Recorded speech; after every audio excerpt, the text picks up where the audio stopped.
I'm Nick West, Chief Medical Officer at Shockwave Medical. Delighted that you joined us today. We're going to be discussing an important new study which compares the mechanism of action at a histological level between several commonly used tools for management and modification of calcific coronary disease. I'm delighted to be joined by the two principal investigators on the study who are highly experienced in both histopathological terms and in clinical terms around the management of calcification. To my left, good personal friend of mine, Dr. Ziad Ali, Director of the Dematteis Cardiovascular Institute at St. Francis Hospital and Heart Center in Roslyn, New York. And to my right, also longtime colleague, Dr. Aloke Finn, the President and Chief Scientific Officer at the CV Path Institute in Maryland. Gentlemen, welcome. So, Aloke, you were responsible for the execution and the running of this study. Why don't you just give us a brief overview and take us through some of the salient points, and maybe as we go, we'll throw some questions out and discuss some of the issues. So take it away. Fantastic, Nick. Thank you. So this was a study really designed, as Nick said, to address the issue of how we treat or prepare heavily calcified coronary lesions. You can see on the left the type of lesion we're talking about on the LAD, heavily calcified lesion right at the bifurcation of a diagonal branch. This is a typical lesion we think about using calcium preparation devices before we go ahead and stent the lesion. And you can see on the right a case of regret, perhaps, preparation regret, where we prep the lesion with a balloon and then we stented it, and you can see there's significant underexpansion of the stent in the mid area, which is a big issue once you've already placed a stent, as you all know. Clearly, the study we're going to describe, and you're going to go on to mention it was done ex vivo, because although you're showing a clinical case here, in terms of the histopathological nuances, if you like, this cannot be done in vivo. Exactly, Nick. I think it's a great comment. This type of study, where we're looking at the details of how calcium was modified, really cannot be done in vivo in humans, because we really don't have the resolution necessary to identify calcium fractures with high accuracy, as we'll discuss as I go through the slides. Okay, so let's discuss the methodology in short of this investigation Ziad and I conducted. We pre-selected autopsy hearts from subjects that had heavily calcified lesions based upon X-ray. We then basically did an angiographic evaluation of the lesions as well as an OCT evaluation of each of these hearts.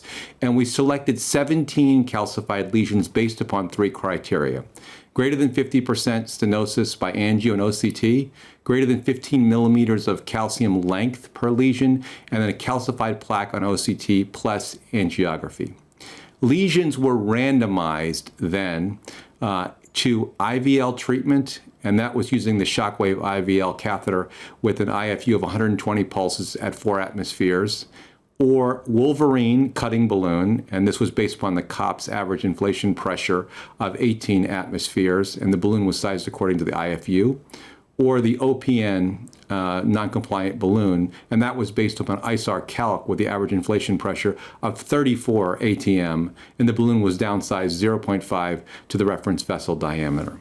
So maybe just I can ask Ziad just briefly. So I know we debated some of the utilization of these, and not everybody necessarily goes to 18 atmospheres with a cutting balloon, but this I think reflects best practice from the published data. Yeah, I think that's one of the reasons that we went and used the COPS protocol, which is using higher inflation pressures for a cutting balloon. I think that's what most people are using in heavily calcified lesions. So it just made sense to be more clinical and contemporary rather than specifically follow IFUs. Yeah. Let's speak a little bit to the unique methodologies in this study. Really, of course, we use traditional angiography as one evaluation for each lesion. We used Faxitron radiography, just showing you here on the right-hand side the evidence of the calcified lesions you can see in the white portion. And then we did something I think extremely important for this type of examination. We used micro-CT pre and post-intervention to evaluate the incidence of fractures in the calcium. And here I'm showing you on cross-sectional analysis an evidence of the pre being a solid sheet calcium basically 120-degree quadrant lesion, and then on the post you see a clear fracture after the intervention was done. Fractures were confirmed by histopathology using techniques where we don't decalcify the lesion, we directly analyze the fractures to confirm the micro-CT findings. And of course, we were also interested in looking at medial injury. We were looking at whether the vessel itself, the structure of the vessel, was damaged by the intervention, which is an important topic.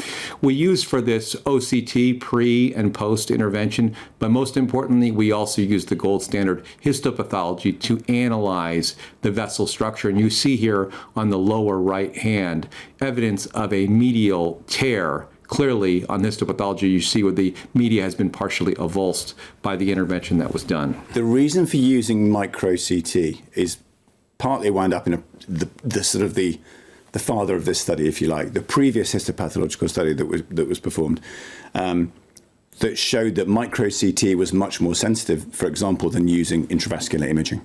Yes, Nick. In the previous study, we had shown that in about 50% of cases, even though fracture occurred, it wasn't detected by OCT. So we really do need the micro-CT because of its sensitivity to detect calcium fracture. And the great part about the micro-CT is obviously non-destructive. We can do it pre and post to identify the effect of the intervention itself. That's different from histopathology, where we only get the histopathology at the end. And to be honest, this was the main reason we couldn't do this in vivo. Yeah. Right? So if you remember back in Disrupt-CAD3, one of the surprising findings was that despite the fact that there was no fractures in one group or a subset of patients in Disrupt-CAD3, they had the same stent expansion and the same clinical outcome. And honestly, that just didn't make sense, right? Like when the mechanism of action of IVL is to fracture calcium and allow vessel compliance, if you're not fracturing it, how's it working? And so something had to give. And that was one of the main reasons that we looked into doing these OCT experiments co-registered to micro-CT. Yeah. And this finding of a 50% miss rate by OCT was really far more than I expected. Yeah. But now in retrospect makes sense. And the reason, of course, is the refraction of light is dependent upon the separation of the blocks of calcium. Yeah. Yeah. And if you can't separate them because we haven't stretched it yet, you'll miss these fractures. Yeah. Yeah. Exactly. So an in situ fracture you won't see. And Nick, that speaks to the fact that this type of study really is the only one that can really identify with high sensitivity the true fracture incidence after these types of interventions. All right, let's move on to the important results. So this slide really gives the central findings of the study. And what we've done here is we've compared the frequency of fractures and medial injury, fractures shown in gray and medial injury shown in red, for each type of device. And you can see here, overall, IVL produced fractures in 80% of lesions. Medial injury was only seen accompanying that in 20% of lesions. Cutting balloon produced fractures at a rate of 66.7%, but actually it produced more medial injury than fractures. And so I'll show you the divided data in a second, but you can see in 83% of cases, there was evidence of medial injury. Now, ultra-high pressure balloon did not do as well in terms of fracture incidence. You can see the number of fractures per lesion, in the whole lesion subset was 33.3%, whereas the medial injury was detected in every single lesion studied. And in terms of statistical analysis, although there were really no differences in the frequency of fractures, there were significant differences in the incidence of medial injury, with IVL having significantly less medial injury than both other techniques. So this is important, I think. Clearly there are numerical differences in the frequency of fracture, but owing to the size of the study, they all appear to be capable of causing fractures. But let's talk a bit about medial injury and why that should be important. I mean, Ziad, clinically? So clinically, let's just go to where IVL has been a game changer, and that's safety. Yep. Right. So we all know that there are multiple different devices which can modify calcium, whether it be atherectomy, high pressure balloons. But the unparalleled safety that was identified in Disrupt-CAD is really what separates IVL from the other technologies. And I think this data really highlights that on an in vitro level and shows us that some of the reasons that we're not seeing the perforations in clinical practice, certainly after IVL and disrupt CAD, there was zero, is because at 4 atmospheres, the application of IVL technology and energy does not injure the vessel wall. It fractures calcium. And if we go back to something we said, 12 years ago, it's soft on soft, but it's hard on hard. Yeah. And I guess, in terms of the clinical application, and as you pointed out, Aloke, you don't generally see these things during intervention unless you are meticulous about intracoronary imaging as you're going through the case, and very few people will do that.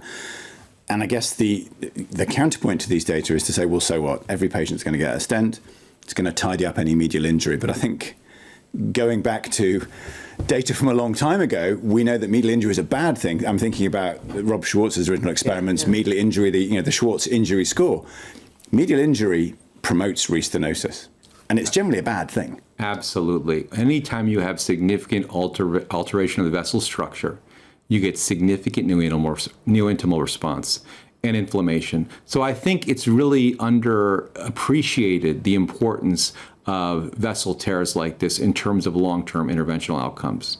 You might get away with it in the short term, in terms of it'll look fine when you put the stent in, but the long-term vessel biology response is going to be far worse. I think there's 2 parts to this. There's the acute injury, which could put you at risk for perforation because you're into the adventitia, and then there's a long-term healing response. I mean, we've all sort of nerded out on the biology of blood vessels and know that when you injure the media and you provide a tract for cells to come from the adventitia into the healing process, that the neo-intimal response is really just much more vigorous. Yes. And so we're asking the drug in that situation to do a lot. And to be honest, that might be one of the reasons why calcified lesions have such a high target vessel revascularization rate, because we are having to be very, very aggressive, very high pressure balloon inflation, long inflations, and that aggression must have a consequence, at least biologically it should. Yeah, and I think one of the most feared complications,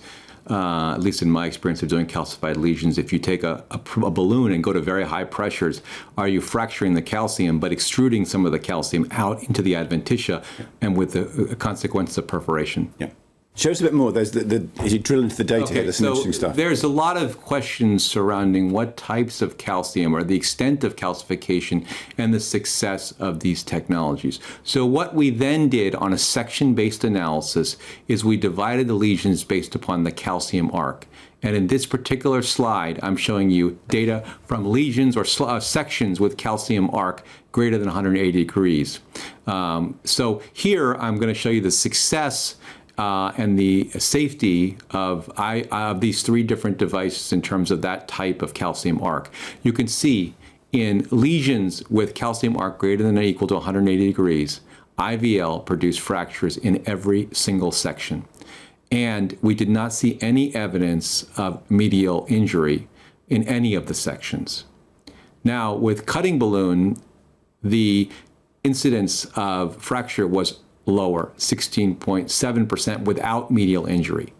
33% of lesions had fracture, 33% of sections had fracture with evidence of medial injury, and 50% of sections did not have any evidence of fracture at all. For ultra-high pressure balloon, 20% of sections had evidence of calcium fracture without medial injury. 80% of sections had evidence of calcium fracture with medial injury. And there were no sections that had evidence of no fracture whatsoever. So these are interesting. So this is not sort of completely concentric, but it's more concentric than eccentric calcification we're looking at here. And the IVL findings, Ziad, you just quoted the disrupt CAD, lack of perforations, 0%. The data for IVL look like that. Everything is fractured on micro CT, and we don't see any vessel damage. But it's not to say cutting balloon and ultra-high pressure balloons do not expand the vessel. They do expand the vessel, but it's the mechanism by which they do that, or the lack of fractures and the excessive injury that you're seeing. So I guess a question to both of you, but Ziad, if you want to start. How does this resonate in terms of clinical practice and what you see? Yeah, so, I really like this slide because, whether you use James's London tube map or you use Ziad's New York City subway map for the management of calcium, when we get to concentric, we know that there's multiple ways to fracture concentric calcium and to modify it. And what we don't know is the nuances within them. Yes, they're all effective, but this is really, I think, the first evidence comparing these three devices that shows that the way they fracture is actually quite different. And if you have a choice of not creating injury versus creating injury, I'm going to go with the one that doesn't create injury. And it just biologically makes sense. I think your question about, what happens with the stent, those questions remain unanswered. We have to admit that. But there's nothing wrong with having no injury. For sure. But there is a price to pay, Nick, with certain types of devices. And we as interventionalists need to understand the trade-offs in terms of success, in terms of calcium fracture, but with or without medial injury. And you can see, for example, ultra-high pressure balloon was successful at fracturing lesions, but the majority of them had medial tears. Yeah. And to Ziad's point, there is a difference here between the acute procedural outcome, which may be good for both. And to be honest, it has yet to be studied, but whether or not a longer term outcome could be compromised by the safety signal seen here, that's not tested yet. But as you say, I think if you're going to choose between having no injury or having some injury, which one you're going to choose? You don't have to be a vascular biologist to choose that, I think. You don't. So this next slide is, again, looking at the extent of calcification in terms of circumference. This time we're looking at calcium arcs less than 180 degrees, a section-based analysis, and using similar criteria as I showed you in the previous slide. You can see the success of IVL at creating calcium fracture without medial injury was about 57%. There were no sections with evidence of calcium fracture and medial injury, and in 42.9% of sections, there was no evidence of fracture whatsoever. For cutting balloon, the incidence of fracture was lower, 11% without medial injury, 33% with fracture and medial injury, and 55.6% without any evidence of fracture whatsoever. And ultra-high pressure balloon in these lesions was really not very successful at calcium fracture. 0% of lesions had calcium fracture without medial injury. 0% had calcium fracture with medial injury. And all the sections had evidence of no fracture whatsoever. So this is interesting. So now we're looking at eccentric calcification. And we're seeing quite stark differences really between the modification tools. Looking at these, people have said historically maybe IVL is not as effective in eccentric calcification, but it's certainly considerably more effective than the other tools. I mean, this is proof in the pudding. Okay, we've always said that inflating a balloon in eccentric calcium is going to tear the calcium at the fibrocalcific interface. Or push it out. That's just physics, right? Because if you have to expand a lesion, it's going to give at the weakest point when you use volume and pressure. And that's exactly what happened in cutting balloon and ultra high pressure balloon. Yep. But when you're at 4 atmospheres, you're not dilating the artery. Mm-hmm. You're literally scaffolding the calcium. And not only are you scaffolding it, you're providing the scaffold to deliver the soft on soft and the hard on hard. And as you can see, as you mentioned, Nick, there's a lot of naysayers that says, it doesn't work in eccentric calcium. This is proof in the pudding, right? This is proof histologically and including micro-CT that we fracture eccentric calcium. It's effective, and it's effective in nearly 2/3 of cases. The other thing I think to say is that although you've shown the slides for 2 different kinds of morphologies of calcium, it's very easy to think that lesions are concentric, eccentric, or nodular. But of course, the truth of the matter is it's fairly heterogeneous, and within certainly long lesions of calcium, you're going to find areas of everything. So when we interpret these results, we've got to think about which tool actually is good across the spectrum, because it's likely that these morphologies will coexist in a patient's vessel. The other thing that I thought was very interesting specifically is if you look at the figure here, right? These are thick plates of calcium. As calcium becomes more eccentric, it becomes thicker. When it becomes thicker, it's harder for balloon-based therapies to fracture that calcium, just like breaking a brick. Yeah. It's the energy that's released from IVL specifically that's really orders of magnitude compared to the other balloons that allow this fracture to happen. And that's what really allows these 2 plates to move away from each other and provide vessel compliance and expansion. All right, let's move on. So in conclusion, I think this has been a nice study and shown that IVL achieves calcium fracture across a range of calcium marks with minimal medial injury. I think that's probably the number one conclusion we can draw. Other modification tools induce fractures less consistently and a cost of more medial injury. And by that I meant cutting balloon and high pressure balloons. So I think this is a very interesting study. It's an ex vivo study with all of the limitations that holds. But as we've pointed out, we couldn't really have done this study in any other way. Yeah. It is nice, as you pointed out, Ziad, that the kind of performance we saw from the Shockwave IVL device mirrored the clinical trial findings with efficacy and safety combined. And I think we really saw the differences in terms of vessel injury as well as fractures between the modalities. And as we discussed, the potential adverse ramifications of vessel injury, which remains slightly hypothetical. So I think really interesting study. Congratulations to both of you on this piece of work. Anything else we haven't drawn out that you want to make a point? Ziad, I think you summarized it beautifully, Nick. This is an important study. It's a mechanism of action study. We need this to marry this up to the clinical data, and I think it will pan out as we do more clinical experiments. Great. Aloke, any final thoughts? I would just add that I think these type of studies that you mentioned cannot be done in the clinic are extremely important to give us insights into things we can't see with existing technologies. So I think we did learn some very important findings from this that really couldn't have been done, as you said, any other way. And hopefully they will improve the preparation of heavily calcified lesions as we go forward. Thanks very much indeed to Ziad and Aloke for joining me today to discuss this study.